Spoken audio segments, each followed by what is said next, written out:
Hi there, thank you and welcome for joining us for News Direct, the podcast. I'm joined today by somebody I'm quite fond of. She laughs and says that, but I do. I am genuinely really fond of her, and she knows I am. I always tell her that. By Councillor Andrea Davison. Hello. Hello. Nice to see you. Thank you. Nice to see you too. So, obviously, we know each other from being on the council, and the origins of the podcast really is to try and inspire people. Let them think that, their life's not how you read them in the glossy magazines, but actually it is possible to have a good life and live in North Lincolnshire and, be around your family and your support and your friends and all that sort of stuff. So it's a sort of real life, almost, in that sort of space. So people often have a view as us as councillors that we're a bit robots and we don't have feelings and all that sort of stuff, which of course we do, because our family read what people write and all that other things, and they get quite taken aback. So it's that sort of stuff. But so the origins really for you. So you went to Ridding School. Did you go to primary school then? Was that? Yeah, I went to. I wasn't born here. I was born in Middlesbrough. Okay. But we came here for the steelworks when I was 3. Right. Okay. And we started out in a caravan behind Asda. Yeah. And then we got a council property on Riddings and Salmonby Road. Yeah. And then eventually we moved around the corner to Manby Road, which is where I spent my whole childhood. And so I went to Sunningdale Infant School. Yeah. On Sunningdale Road, and then I went up to Riddings Junior School, and then Riddings Senior School, which then became South Lees, which was then closed in 2007. She had to get that point in. They built a new by school. The Conservatives. They didn't. Well, they built the academy that we know it today, didn't we? That was the success. Melio. Yeah, Melio is It's a long way though for those kids to walk, but we don't need to get into that. They had that. I blame the BSF program at the time. Anyway, we won't go into that. So what was it? What did you want to do at school? So when you were that little girl on Sunningdale Road, going to the school, what was it? What did you think you would end up doing? I wanted to be a lawyer. Did you? I really, really did. Right up until probably mid-secondary school. And I was really into sport. Yeah. Did every sport going, especially netball and athletics. Yeah. But so I changed my tack and I wanted to be a PE instructor in the army. Ah, okay. But then when I left school in 1981. Yeah. And it was the worst year ever for unemployment. Army wasn't recruiting. British Steel wasn't recruiting. Yeah. Nobody was recruiting. So basically your options were college or the youth apprentice scheme, which was something the government had set up for kids that couldn't get jobs, which was the majority of kids in 1981. It really was horrific. So did you do the youth scheme? I did the youth scheme. Yeah. And it was... You got £25 a week, which even in those days was nothing really. No. My mum took 20 quid lodge. Yeah, so it didn't leave you much to. No, but she was teaching. Well, no, she was teaching me to budget. Yeah, and I knew that at the time. And 16-year-olds don't need that much to live on. No, Used to go up to the youth theatre, Riddings, Bilmore. But yeah, I did. I think I did 3 of those. The first one was with Homicide Probation Service. That was fabulous. Really, really enjoyed that. Yeah. And then I ended up in an admin role in a power equipment services store for I don't know. I wasn't there very long. Maybe a year I was there. Yeah.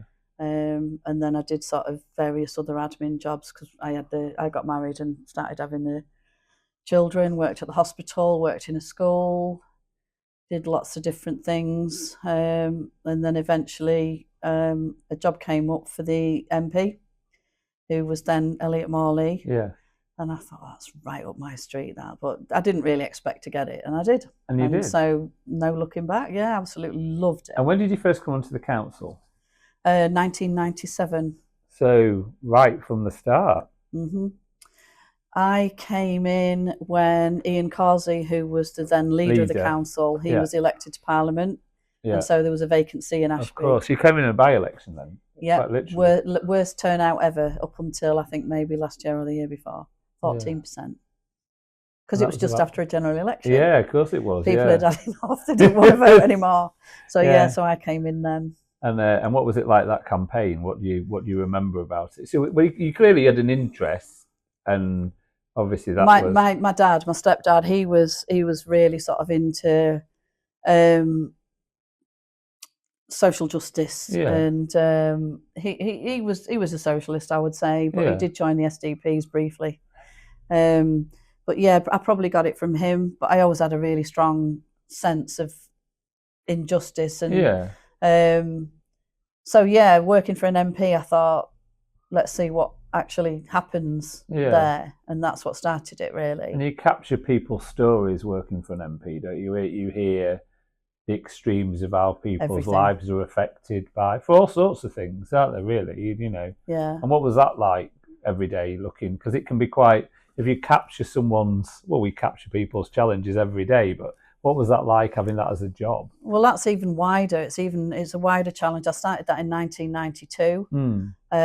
And because obviously it's not just council issues, it's not just housing and local issues. I can remember one of the most frustrating cases was somebody on working tax credits, and the government were trying to claw money back that they were saying that she shouldn't have been paid. And I remember I'd seen every bit of paperwork, and I knew the government were wrong, and it's trying to get hold of the right people. And I remember thinking then, if you didn't have people working in an MP's office who had access to ministers, then you would just give up. And I've found that in lots of walks of life, actually. If you don't have somebody who can advocate for you, and I think that's what people in working for an MP's office do.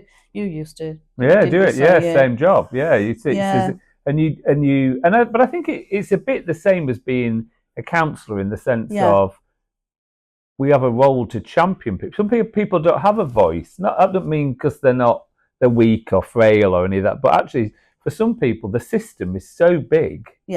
And you hear that, don't you? And you think, hang on, that can't be right. It's still the thing that drives me every single day, to think that somebody doesn't, Well, you're advocating, aren't you, for people? And, it's a much smaller scale, but we do have access to decision makers, so it does make a difference, And I like to think it does. Well, the proof of the pudding's in the eating, isn't it? People know that you've done a good or a bad job on the basis of what you've tried to do. How did you... So obviously, how did you find it that having those values, being in a household where social justice and championing the rights of people was? How did you cope with that transition to then being elected, and then having to actually do it as well? Like with purpose behind it, and show that you've made a difference. How did that? What was that like? Sorry to be political, but it was a Conservative government. And it was Margaret Thatcher. So. I think that whole sense of injustice had increased tenfold throughout that time, and I'd grown up. Started off with the blackouts under a Labour government, to be fair, but then under the Conservatives, everything had just been taken away. Basically, I had no job prospects. Everything was poor. People were really, really struggling, and so.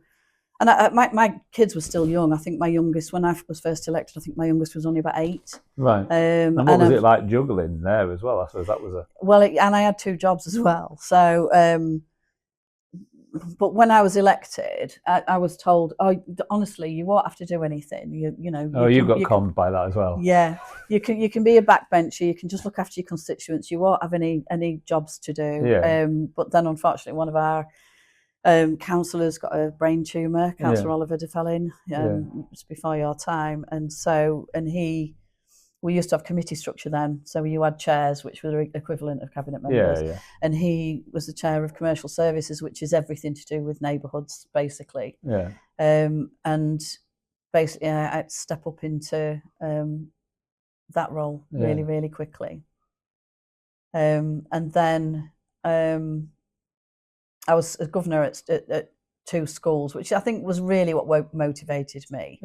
What sort of a future have our kids got? Yeah, so I ended up being, well, I was vice chair of commercial services, which was really good. It was fabulous officers, Tom Moore, Keith Ford. Do you remember Keith Yeah, I Ford? do. Yeah. Really, really good. And of course, it was the nitty gritty. It was the public services. It's what people think they pay the council tax for. It was your bins. Yeah. So that was really interesting. And then eventually we got a Labour government, didn't we? And then they brought in all of these. Do you remember best value? Yeah, we had best value notices, and what was what was they used to get an audit? It's like an audit commission, wasn't it? It was the audit commission who used to come in and. Well, they put me in charge of best value, Oh. and that was a real sort of, wasn't even a leap of faith. It was, how on earth do you get your head around this? And I can remember meeting with officers, and it was just, to begin with, it was just way over my head. And the concept was good. Yeah. But it was such a lot of paperwork. Yeah. And then they came up with scrutiny, Yeah. which of course was my baby. So, yeah, it was. Yeah. Yeah. So it's where we first met. It is, absolutely. So, I used and to be the vice chair of your scrutiny panel. You did. Well, Yeah. yeah, but we set up. Yeah, set yeah. up scrutiny, if you like. Yeah. And we did it in such a way that, we gave it equal standing to cabinet roles, because by then we were into a cabinet structure, weren't we? Cabinet scrutiny structure.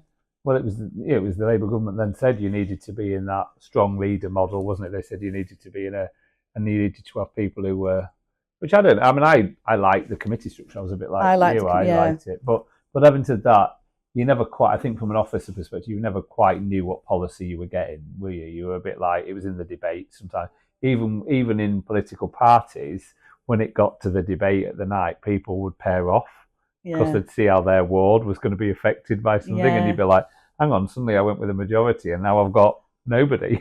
See, I don't remember that. I just remember it working really well, because every councillor had a role. Yeah, every councillor was on one or two committees, so they were able to get involved in whatever that committee was. Mine was education and leisure, which was massive then. Yeah. But I do I do get that sometimes it'd be difficult to make decisions if it was going to affect, like a school closure, for instance, whatever, in your ward, you wouldn't do it.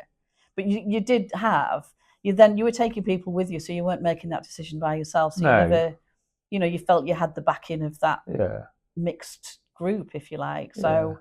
And it's like, and I always say, whatever you've done in consultation, it's never enough. You've always got to do over. You learn that, I think, it's your craft, isn't it? You've got to, however you engage, if you think it was enough, like we recently made some changes around selective licensing for landlords, and they started with I think 6 weeks will be all right. And you're like, no, give more, because you're much better off. And again, you learn that, don't you? You learn, that's experience. Yeah, you just sort of, as you're doing things and making decisions, it's always better to over egg the pudding, isn't it, and make sure that. So, who were your, obviously, well, in your young self, being at Reading School, did you ever think, because you're really bright, you are, and you'll say, oh no, I'm not, because you do that, but you're really bright and you're very articulate.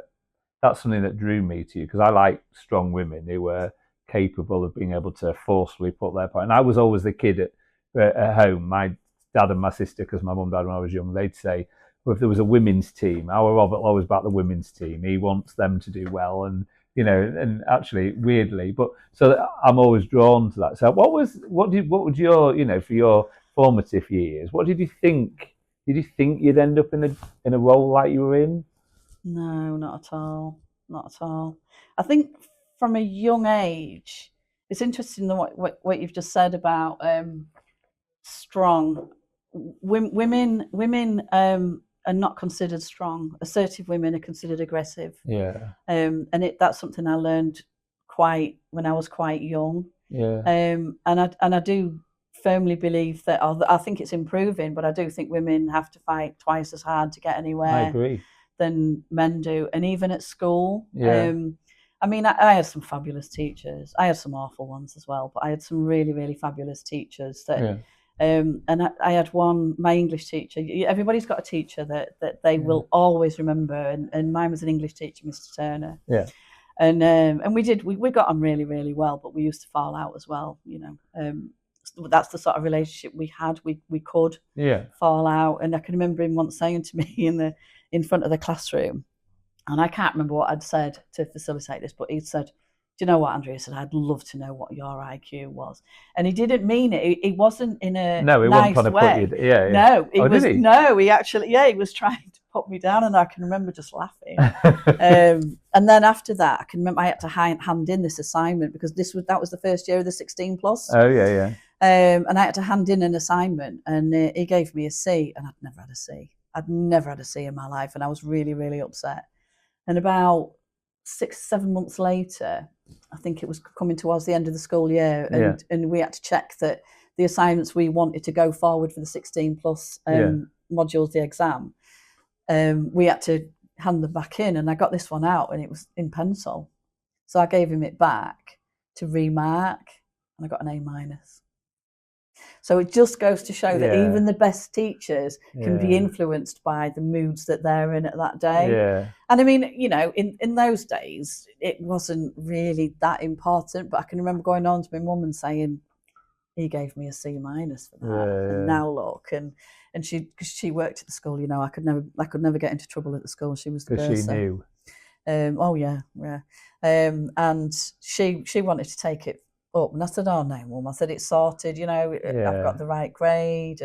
But yeah, he definitely influenced me.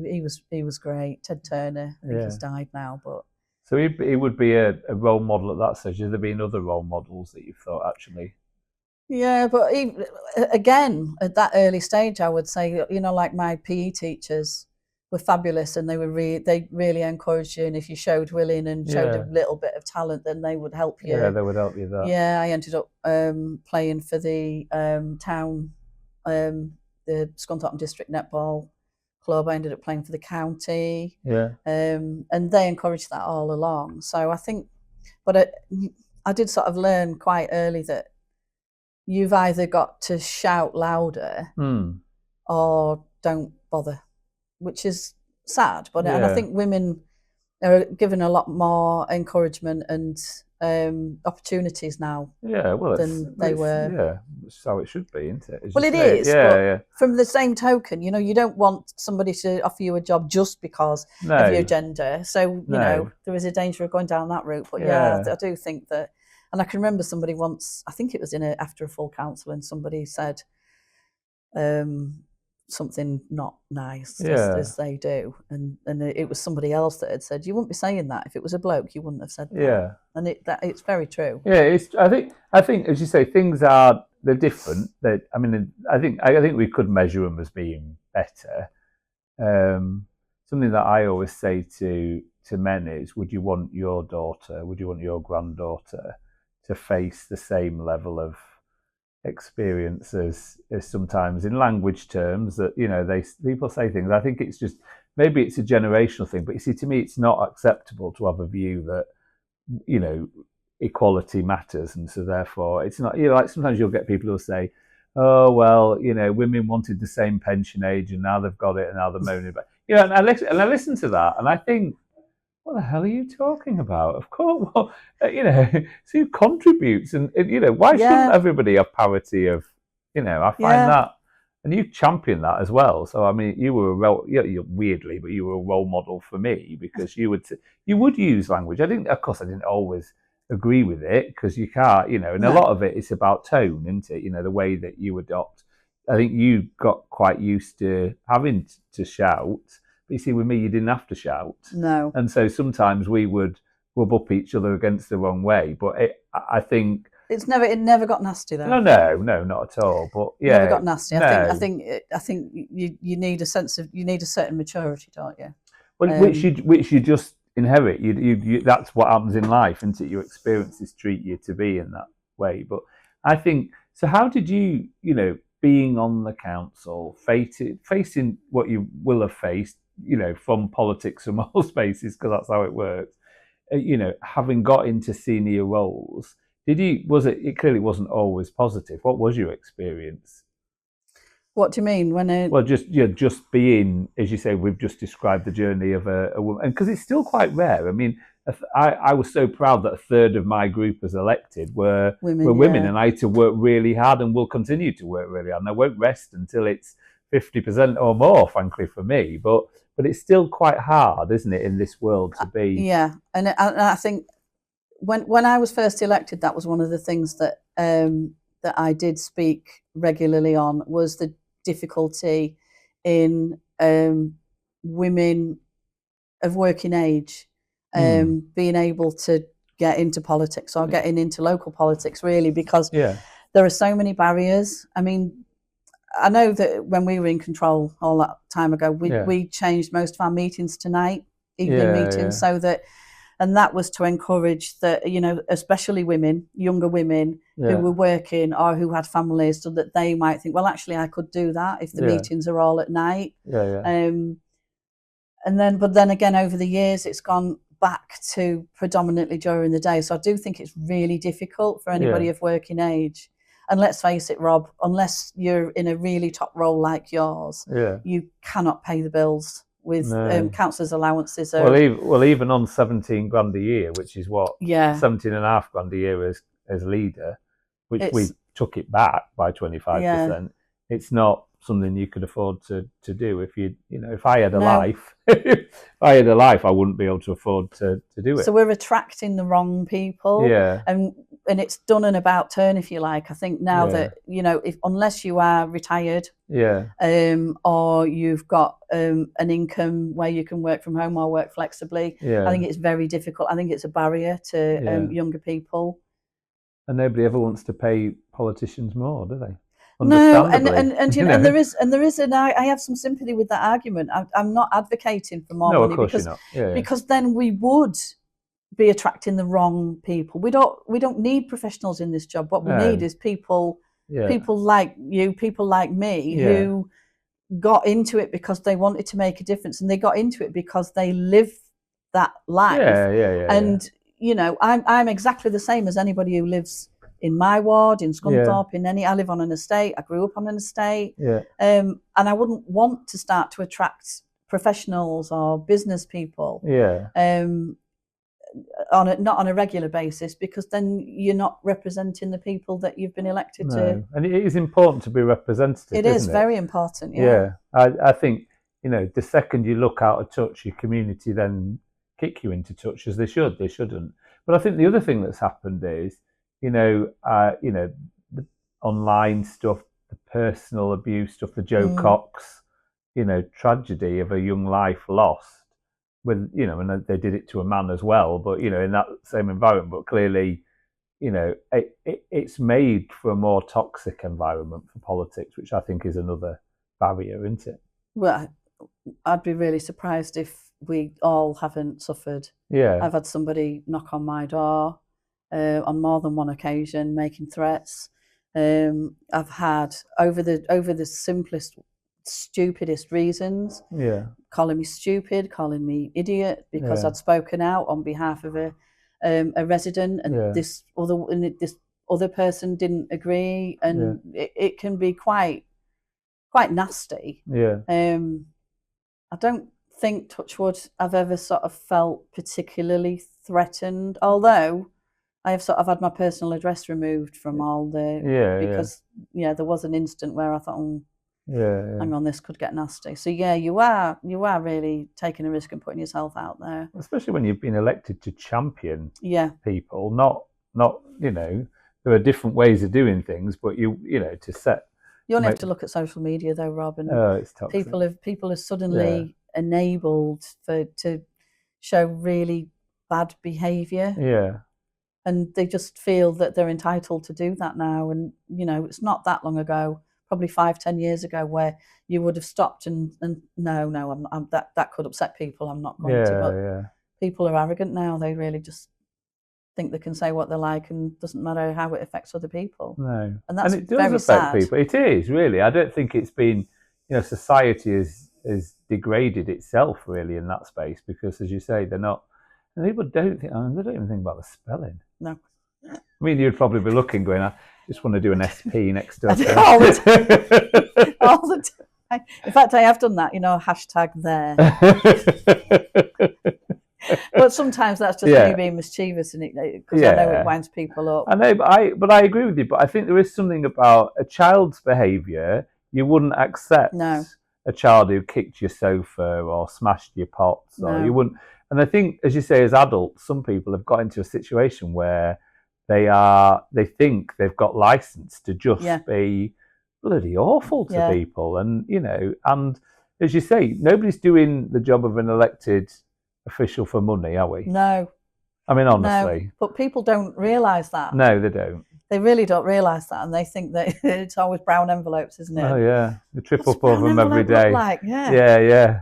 It was well. I read it was a planning committee thing. It had gone and said something had been approved. I mean, the committee was completely split, in political terms, as it read it in the article. So it said there was no partisanship to anything. The committee had clearly gone in there, as we all do in a committee space, to make a decision, and they weighed up the pros and the cons.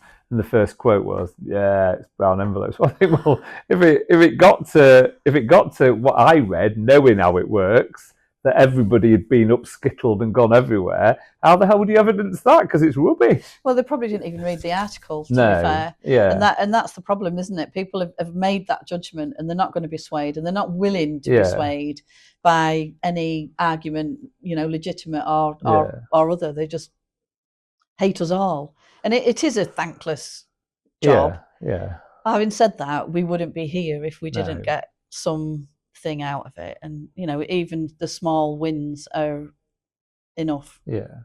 Oh, they are. Yeah. So role models. You are a role model. I've said we all laugh because that's the North Lincolnshire disease. We go, oh, it won't be me. But you are a role model. How does that weigh on you? Are you aware of it? No, not at all.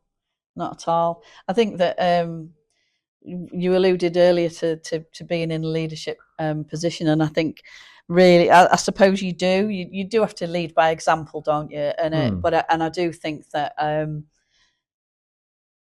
sometimes that's, well, I don't know. I wouldn't say it is difficult because I'm mischievous. I like a laugh. I like a jest, and you're provocative as well. Yeah, and I would never rule with an iron thumb. But I do think sometimes it's difficult because if there are issues that you need to deal with, it's not always easy, is it? No. To deal with it, because these are my colleagues, these are my friends. So but those instances do come up. Yeah, of course they do. But it's all part of the challenge and it's all part of the job, and I wouldn't have it any other way. No, but I think particularly for people who live in North Lincolnshire, who maybe think that they're like you and me were, with that bit of passion for justice, for making sure that people had a better life. What advice would you give somebody who was aspiring to be in that? Well, 3 bits. We'll have 3 bits of advice. Would you give somebody who was aspiring to care about the community, who wants to get involved and support? Have a look around, see what volunteering prospects. There are lots of people who would be willing to let you shadow them. I mean, I would be happy. Yeah. I'm sure I do it all the time. And because being a councillor, there are lots of other roles that you could play. But people should come to meetings. I know it's difficult, but because especially these days, because they can't actually physically come, they have to look online. But do your research. Pick a role model, pick somebody that you know or you know of, and just ask if you can shadow them, see what it's all about, because it's very rarely what people perceive it to be. Another bit of advice was, if you want something, go for it. Don't make excuses. You have to make it happen. You can, and I did. I had 2 jobs and this, and a husband at the time that worked shifts and 3 small children, but we still managed to do it. So don't put obstacles in your way. No. Find a way to do it, go for it, and work everything out as you go along. 3rd thing I am struggling with, help me out. Well, I think I think it's a busy person thing to this, isn't there? Yeah. Being busy, if you want something doing, they obviously ask a busy person. That's don't very they? true. And I think, so I think, there's something about I mean, we all need a bit of self-care. We do need that time where we need to put our dressing gown on and sit and watch rubbish on telly. We don't. We do need I to have an have iPad, that. I draw. But it takes time, doesn't it, for you to really value yourself a bit? Because I think, I think wherever you are, sometimes you have to value yourself a bit, don't you? And think about how you can help other people by thinking about yourself as well. Which sounds a bit indulgent because it's not something I ever do. I give it as advice, but it's never something I ever do. But I think it is an opportunity to just reflect, because you're better if you get a chance to reflect, I think. And also never look for role models that just because they're in your club. God, no. Actually you can find good in everybody. And as I say, when we used to work together on scrutiny, I used to see this really strong, powerful woman who tackled things with a way, was just granular, but also, focused. You could find a way of doing things and getting messages across. And even when I was a shitty little upstart that I was, I learned off you. I got things from that. So it doesn't matter what your politics are or what football team you support or anything else. That's why I liked scrutiny. It wasn't political in that. It wasn't that's at all. But it's not, there are a lot of society now is very polarizing, isn't it? You have to be hated because you're not wearing the right T-shirt, the right trainers, or what. There's all that nonsense that really shouldn't matter. No. You should just be able to take. Well, we disagree on a lot of things, Rob. But if you think about this last year, when there are so many things that are happening to North Lincolnshire and in North Lincolnshire that we know is just not right for our residents. And so we've been able to join forces, and we're trying to battle that together. And I think that's how it should be, when you can put your politics aside and you're looking after your residents. I think the bits we disagree on have got smaller over the years. I think probably because we're focusing on these on big the people. issues. Yeah, exactly. So I think the difference. I think there should always be a difference, but I think the stuff that we've been different on has got smaller. I think probably partially because our approach to it has changed, and then I've changed, because if you don't, you're not the same. But also, I think the challenges of the community have changed. So we know where we need to be together on, because people don't want to see us fighting, do they? It's not. No, not over silly, petty things. No, and there was a lot of that. I think a lot of the old council stuff was quite toxic. It became a bit. I hated it. It's one of the things I wanted to change as a leader. One of the first things I did was ring Len up and say, "Hang on, do we have to do that? Can't we just find a way of doing that?" And Swifty used to say, "Oh, you're too bloody close," and I used to go, "No, but." The things that we don't need to beat each other on, why the hell are we doing that? It creates a very toxic environment. I hated the old council because it was, I have to hate you because you're this colour and you're this colour, which seems to me our job in supporting better diversity for our community was being led by poor example. Well, I do think the senior leadership team now are excellent, and I do feel that our briefings are meaningful. And that matters too. That you've got. Well, there was a point where we were excluded, and then it became very, very difficult to agree to anything, because we didn't know what we didn't know. And I don't feel that's happening now. So I do agree with you there. I think it's a more inclusive approach. But we have to contribute towards that, and I think we have. By being responsible. To in the way that we look at things. There'll always be a rub, because there's bound to be. We have different views on stuff, but of course we do. Where you've got common purpose, which is really just about people and it is, access to equality. I think that's people should be able to lead lives that are safe, free from violence, and and to be honest, they want the streets lit and they want the bins emptied. They do. Absolutely, the park gates locked, and all the other things that we fight to try and do to get people to do as well in the world.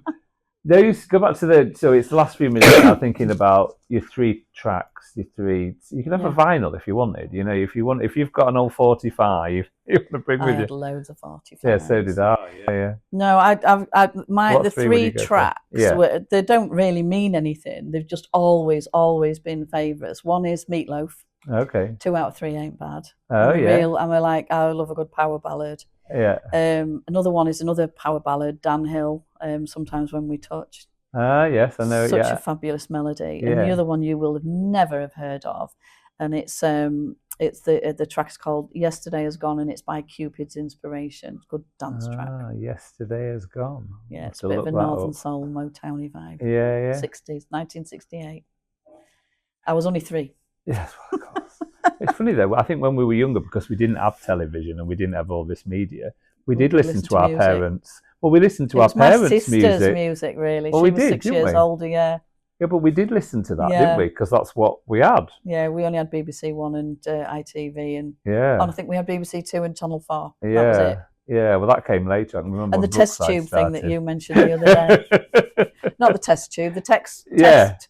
Yeah, Test. the test page. Yeah, that's it. With the little girl and the dog and the. That was, I used to look at that and think, and the was she looking at headband, me? yeah, it was a bit freaky. And then, what would be your luxury item? What would you take? Well, if there is such a thing, and I think there is actually, but if I was on a desert island, I think the one thing I would miss is reading. So I would take a solar-powered e-reader. A solar-powered e-reader. And what would your favourite genre of book be? What would you? I'll read anything. Anything. But I like psychological thriller sort of books. Yeah. Do you find yourself jumping to the end? Do you get? Are you? Oh, I do flick. Do you get? Yeah, I do speed read definitely. Yeah, if it's a bit then. I do that as well. I want to know what. I don't want to have to go through all that Yeah. painful bit in the middle. Sometimes I want to get to the end. And yeah. Oh, that's good. Thank you so much. I really Thank you. appreciate it. Thank you for listening. If you have enjoyed this, please like and share it. Until next time, thanks for joining, and we appreciate it. And we'll hopefully see you again soon.